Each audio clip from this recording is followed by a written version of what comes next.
Do you ever have difficulties retaining information that you just learned?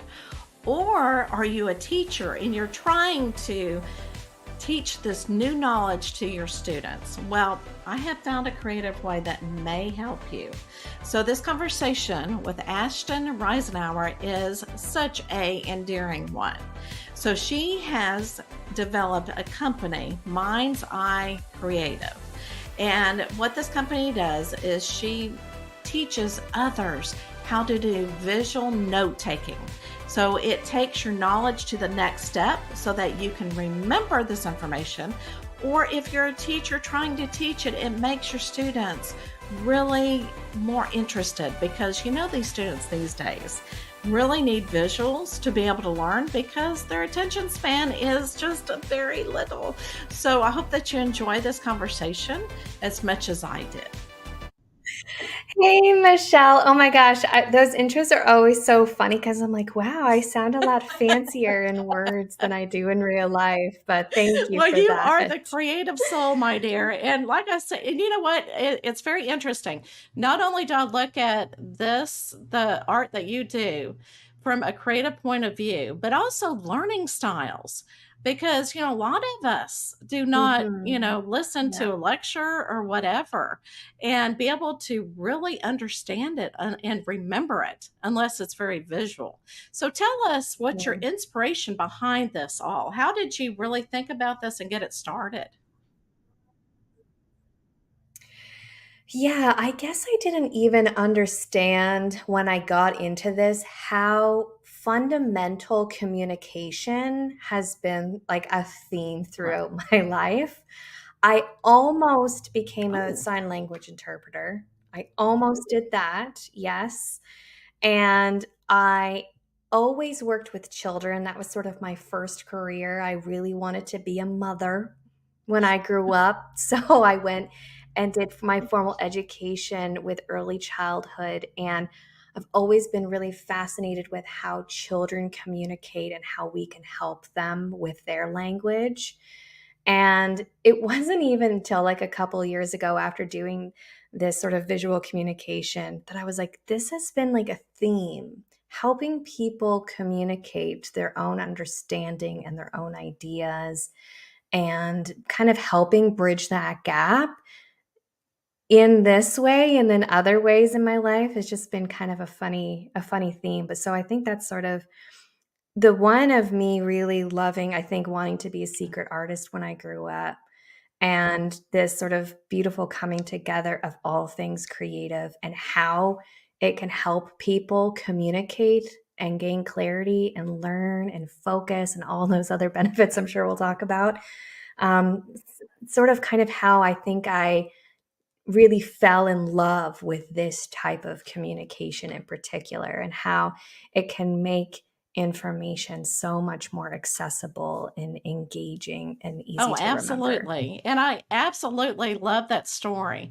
And I love how you said that it's very simple. And I'm going to show, because you have this on your website that you can actually, Okay, we're getting please. right into it. So I'm going to show how you can drop, because a lot of us, Okay. whenever you're taking notes personally, and then we'll talk about how you do it in front of everybody.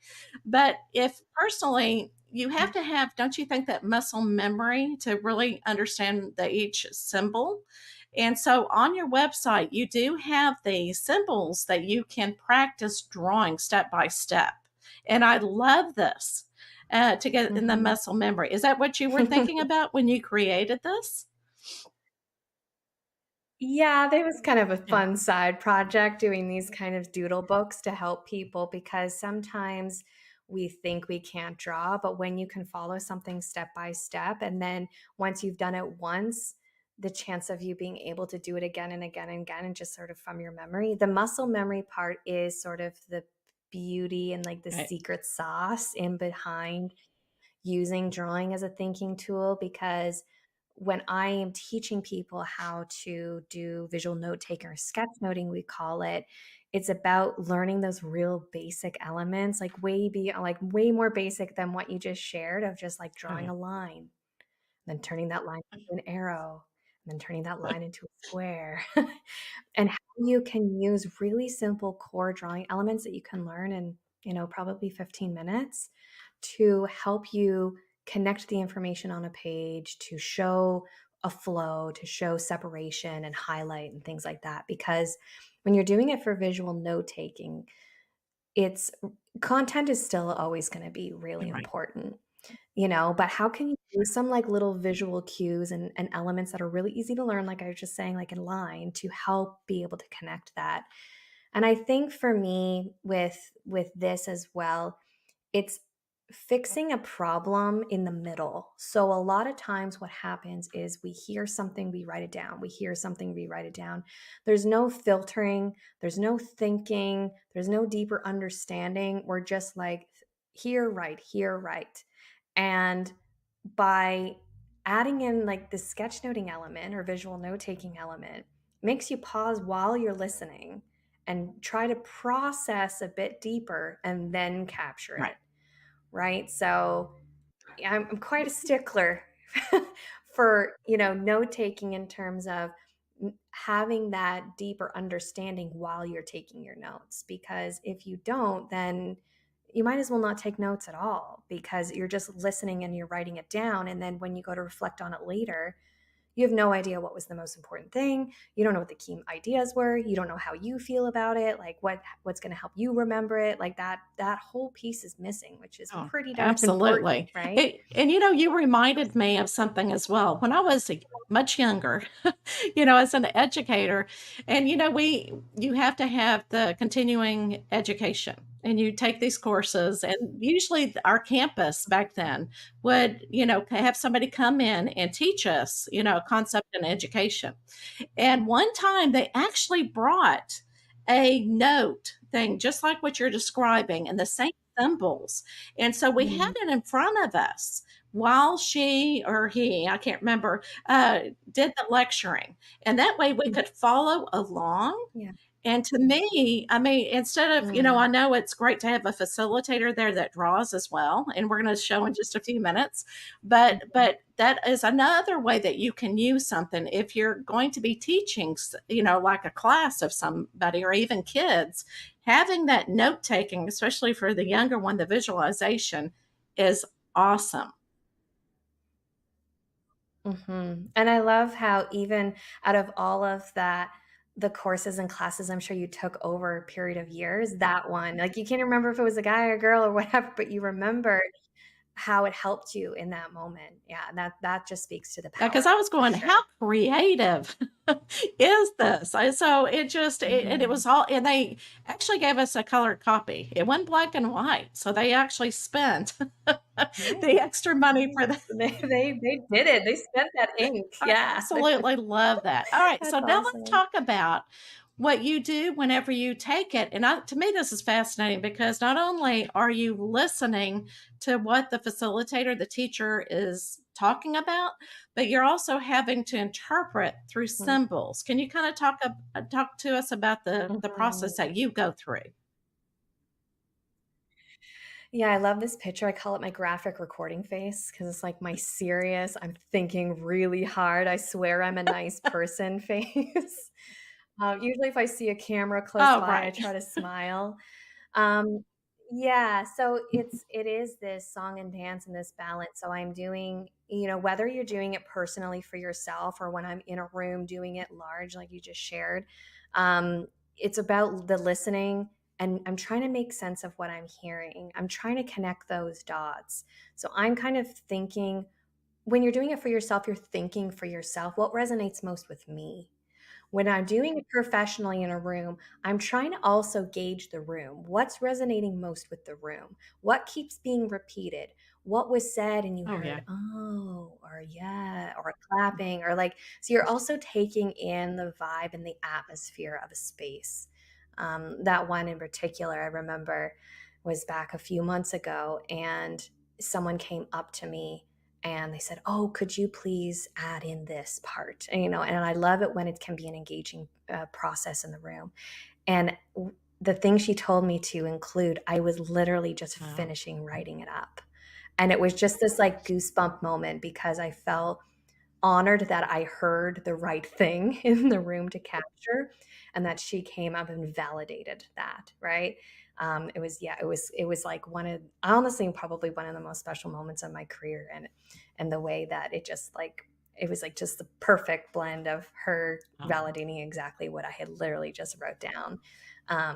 And so you're trying to balance that space in between of listening, and trying to put your own bias aside, which is very impossible to do, but you try your best, and listen as a whole of what's coming up for people. And sometimes I'm in rooms where, like, emotions are really high, it's very sensitive topic, and it is like such a honoring place to be in, because this, I'm just sort of coming in as the outsider, which I really love. But you're also holding some of these things where people have been working on, this issue for their whole life, so you want to do it, you want to get it right. So there is like a little bit of pressure. But at the end of the day, being able to highlight and showcase what people are saying in a room is just such an honor, because sometimes people don't always have that opportunity to literally see and feel like they've been heard in a room, in a space. I had a guy one time come up to me and he said, "I've worked here for 40 years and no one has ever asked me how I felt about something." Right. So, like, that's a pretty honoring space to be in, to be able to like hold their words and draw a picture to it. And now, in that picture you just shared, when I'm doing it in person, I'm doing it on gigantic pieces of paper. And then when I'm doing it online, but it's still, and doing it digitally, like in a Zoom call, for example, it's still very important to try to be as present in that space as I so possibly have you can. ever been to a conference where you're yeah, you're doing the drawing and everything, but you don't understand what's going on? Have you ever come across that aspect of it? Um, Yeah, so my client base is pretty Yeah. diverse. It's pretty diverse. So most of the situations I'm in, I don't have a real high level of what they're Yeah. talking about, to Right. be honest with Yeah. you. Like, I work, like, in some like software engineering spaces, and I'm like, don't really know exactly what they're saying. Right. But if they keep saying the same word over Right. and over again, you're like, "That's probably important. That's probably Yeah. important."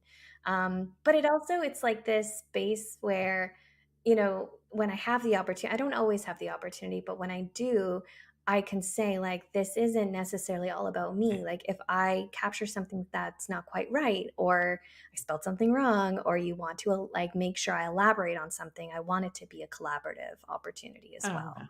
Right. And most of the time when I'm doing conferences and there's a speaker and a presentation, like, they have a very Mhm. clear outline of what it is they're trying to get across. So those are pretty, I want to say easy, but they can be easier. But it's more of those situations that you find yourself in where there's more people, like there's multiple voices Yeah. being contributing to whatever it is they're trying to work through. And to be honest with you, because I've worked in so many different fields to this point, a lot of the issues are the Yeah. same. A lot of the issues are the same. People, like, whether you're a tech or you work for a library or a school or in medical, a lot of the same stuff tends to come up over and over again. And that's, how do we work together? Right. How do we hear each other? How do we move the needle forward? It's a lot of the same kind of stuff, to be honest with And I you. bet you learn Yeah. a lot. I mean, things that you have never even thought that you would learn. And being an educator too, I'm sure you soak it all in. Yeah. Oh, yeah, it's very fascinating. Yeah, it's very fascinating to you hear about issues sometimes, like, on the periphery, and you think you have an opinion about something, and then you spend, like, 2 full days with the people who've been in that issue their whole lives, and you're like, "Oh, okay." You have a completely different understanding of that issue when you hear lived experience, not just an article that was in the news about something bad that happened, right? You're like, "Oh, I'm hearing this from people." And which, like, makes me feel like that's an extra bonus, because it allows me to have opinions on things and feel really grounded in how I feel about something. right? Whereas, not that I'm like want to get in debates Oh, with people, but I'm like, I have heard lived experience for 16 hours. I feel like I can have a pretty solid opinion about this. Yeah. so, okay, I'm gonna ask you one more question about these topics. I just find it fascinating that what is the favorite? I know that there's so many presentations that you have done, but which one was your Mm. favorite? Oh my goodness. Oh my goodness. I don't even know. I know it's I don't know. Like they're all unique in their own ways. The ones that are more of a facilitated do stand out to me okay. more. I don't know if they would be a favorite, but they stand out. Whereas like conferences are great, but they're kind of like they're a little bit more Oh, product, mhm. right? There's a speaker, here's a drawing. There's a speaker, there's a drawing. Like those don't always stand out as memorable unless the speaker was memorable. Note to anybody who's doing speaking, there's very few that I can count on probably one hand, the speakers that stand out to me Oh, out of all the thousands that I have done, right? So, it's more of those situations that I was talking about where you're like in a room with people and they're like those are definitely the ones that tend to be my favorite just because they're a little bit more soul fulfilling. right. You know what I mean? Right, and I'm gonna show Yeah. everybody. Well, found this Oh, on your I believe it was on Instagram or Facebook, but I love this. I just wanted to show everybody what it can come out to look like, and that you did this during during a presentation, and it's on a big piece of paper.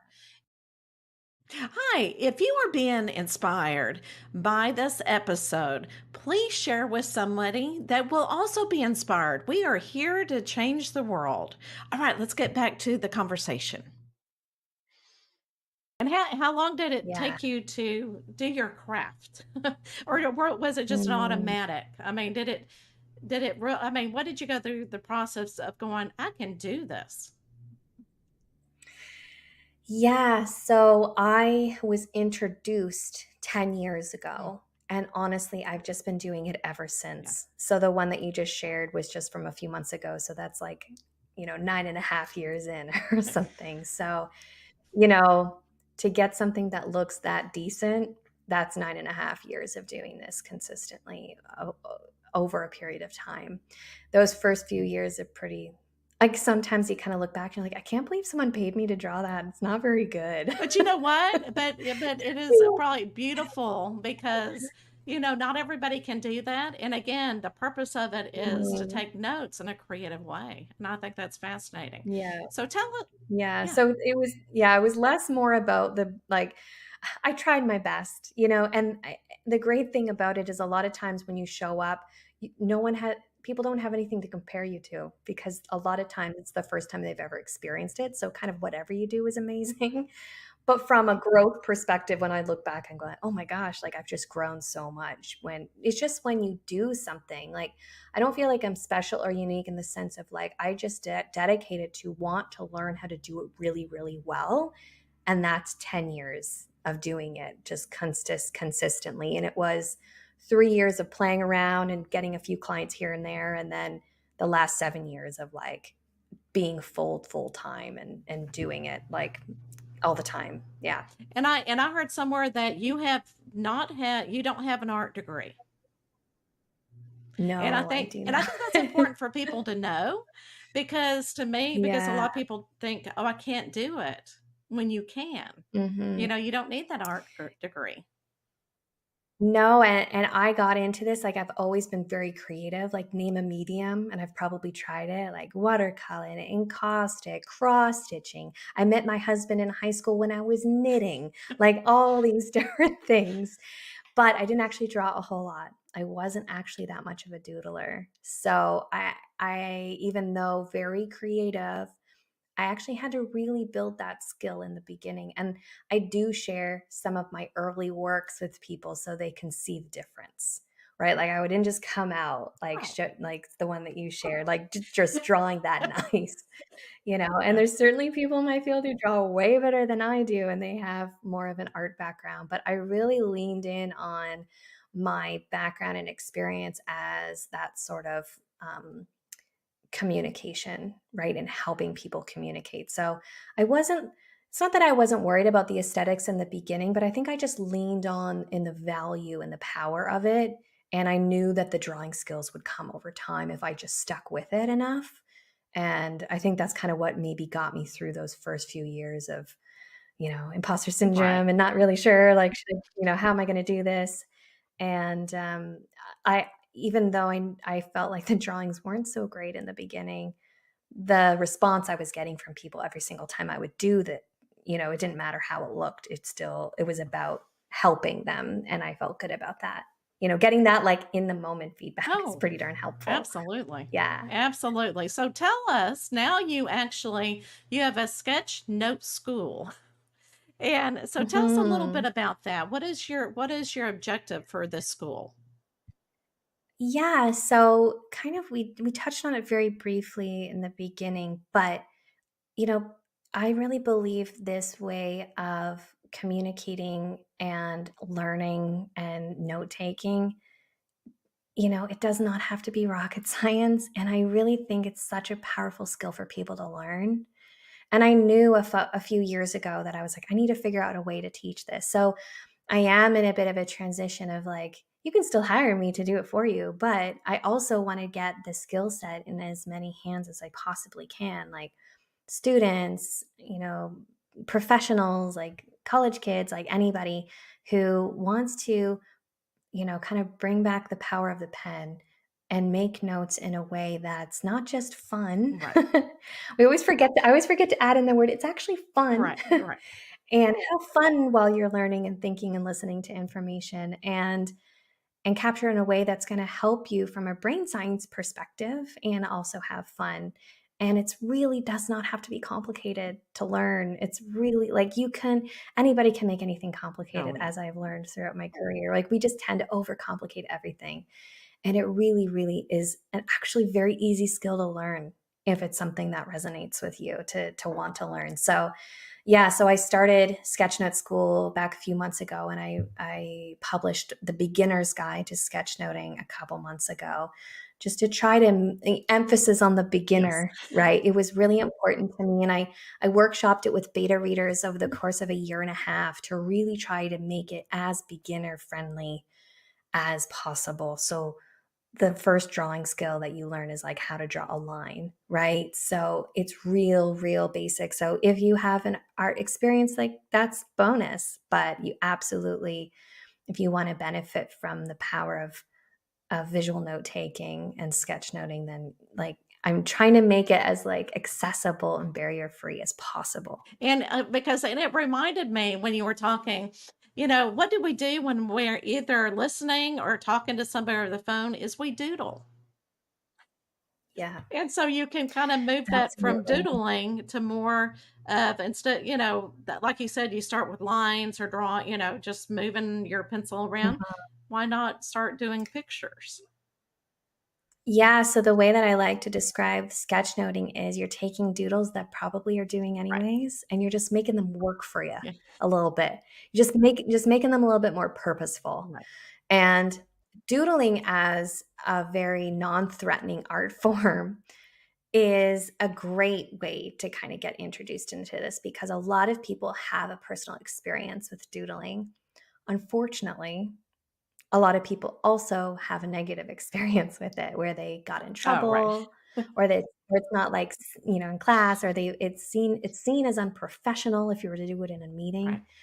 But I'm not much of a stat person, but I'll throw out the one that I do have is doodling can help you retain up to 29% more Oh, information, right? So it's doing the opposite of what you think it's doing, which is distraction. People think, oh, you're doodling, you're distracted. But it's actually helping you stay focused. You're not right. like looking on your phone or you're not like thinking about what you're going to have for supper or whatever. You're still listening, but you're doodling. So I like to, yeah, just to reiterate the fact that I like to see doodling as like this nice first step for people because people it's non-threatening, it's pretty accessible, and it can really help you from you're already starting to get the benefits from a brain science and how we learn perspective. So why not just take what you're doodling anyways and just put that into your note taking to help benefit you even more. Right. Oh, I love it. I absolutely love it. Okay, so is there anything did we leave anything out that you wanna make sure that we do talk about?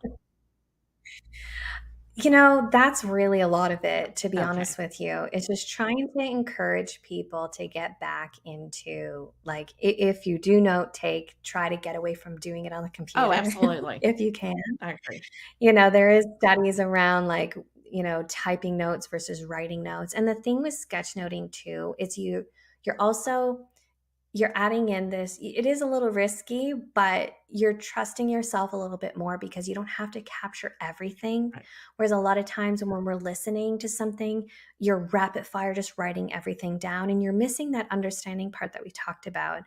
But you're like leaving things out on purpose because you're trusting yourself that you're going to remember it by adding a little drawing to it, or you're like cutting out filler words and things like that. So, there is, it can be very intimidating. And that's why I started kind of sketchnote school, because it's kind of like what I would have liked to have when I first started Right. out.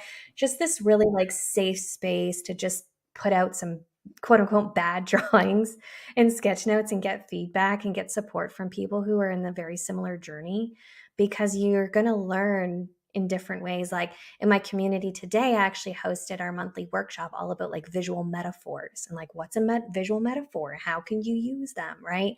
And I don't even touch on that in the book because it's like a little bit more advanced, but start to like learn about different ways that you can incorporate visuals in a way that's going to like help you even deeper, even deepening that understanding, whether it's like for yourself, just for yourself, you don't ever have to Mhm. show it to anybody. Right.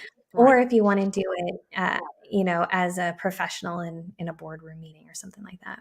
I love it. All right. So the one thing before we have the last question is, can you give people an inspiration of being an entrepreneur using your creativity? What could you tell them? Oh my gosh. Yeah, I do like the opportunity to talk about kind of my entrepreneur journey because it's such a weird business, right? Right. It's not like your average, like, oh, I'm a social media manager or I'm like a website designer or something like that. It's quite a unique kind of business that I've been able to actually be quite successful at and be full time for 7 years, and raise my small tribe of people Right. doing. And there's two things that I really lean in on from a business perspective that I think like may or may not be a bit like untraditional. Is one, I really listen to my intuition. So when, it's very easy to see all the Facebook ads and all the people telling you to do all the funnely things and do this and do that and say this on a client call and say that in your proposal or whatever. Like there's a lot of that out there. And it took me a couple of years to realize I just need to like lean in on who I am and show up as Ashton, and they're going to get all the value from the service that I provide, but they're also going to get like the Ashton experience. And if I don't lean into my intuition and how I'm going to put things together or how I'm going to talk on a client call and who I'm going to reach out to and what does that all look like, I'm not necessarily going to get the people that are the right fit. So like on client calls recently, I just feel very brazen. I'm like, I only work with fun people. Like, if you're fun and easy to work with, I will work with you. And then they're almost like, I think I'm easy and fun. I think I'm easy and fun because, we don't have time and capacity to be working with people that are not a good fit for you, right? Like, who are just like, you're staying up all night, like worrying about your deliverable or whatever. Like, nobody has capacity for that. And there's someone else out there that's probably a better fit Right. and can handle them, or their personalities work a little bit better. And it is a little scary to listen to your intuition, I think, sometimes when we're so inundated, especially in an online world, of like, do this funnel and do this thing. And to kind of go, like, honestly, one of the most responded to emails I ever sent out to my newsletter list was, I hate writing these emails and this is why. And I was doing a launch and it was a thing. And I was like, I don't like doing this. Like, I don't like doing this and that. And like, this is what I'm trying to tell you. And this is why I don't like writing these types of emails, because they're awkward and they're weird. And I just want you to know this thing without trying to like sell you on it, you know? Right.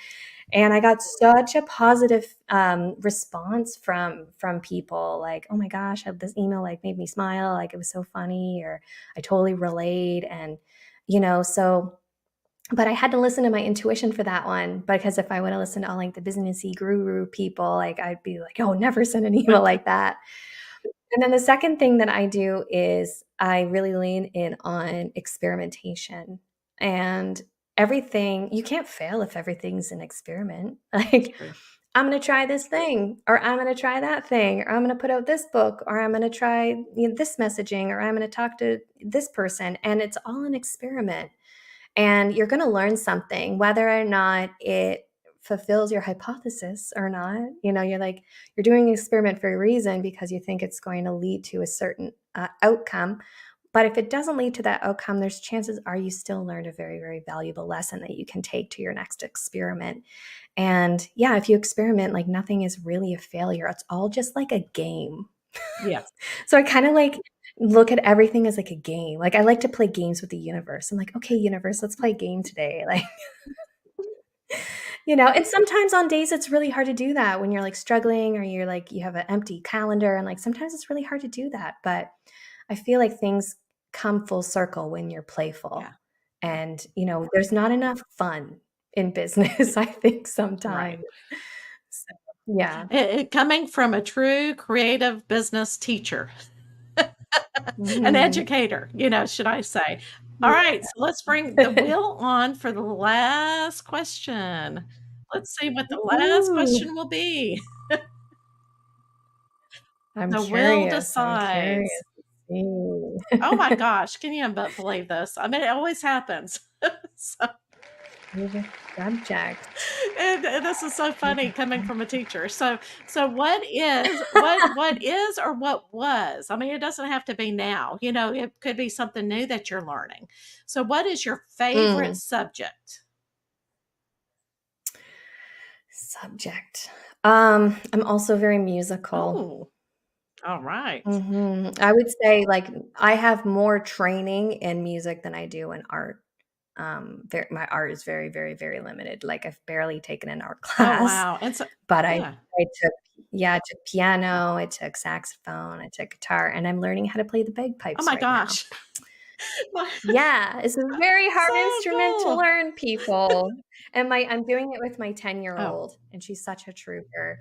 And I said to her, because I've learned all these different instruments, I said, if you can learn how to play this instrument, you can learn how to play anything, because it is right. quite a process. It is quite a process. I don't know if I truly have the lung capacity. I think I need to like take up swimming just Yeah. so I can like work on my lung capacity to try to play these bagpipes.